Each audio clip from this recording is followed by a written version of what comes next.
مسیح نے کبھی اس بات کو عار نہیں سمجھا کہ وہ اللہ کا ایک بندہ ہو، اور نہ مقرب ترین فرشتے اس کو اپنے لیے عار سمجھتے ہیں۔ اگر کوئی اللہ کی بندگی کو اپنے لیے عار سمجھتا ہے اور تکبر کرتا ہے تو ایک وقت آئے گا جب اللہ سب کو گھیر کر اپنے سامنے حاضر کرے گا۔ اس وقت وہ لوگ جنہوں نے ایمان لا کر نیک طرز عمل اختیار کیا ہے اپنے اجر پورے پورے پائیں گے، اور اللہ اپنے فضل سے ان کو مزید اجر عطا فرمائے گا۔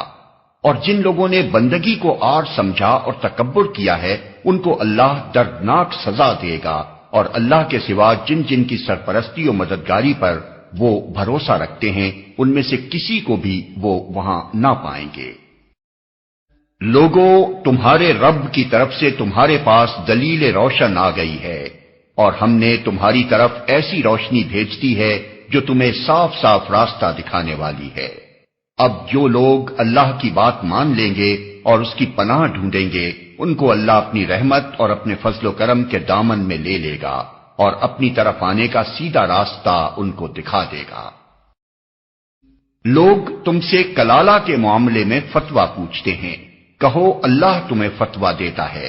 اگر کوئی شخص بے اولاد مر جائے اور اس کی ایک بہن ہو تو وہ اس کے ترکے میں سے نصف پائے گی، اور اگر بہن بے اولاد مرے تو بھائی اس کا وارث ہوگا۔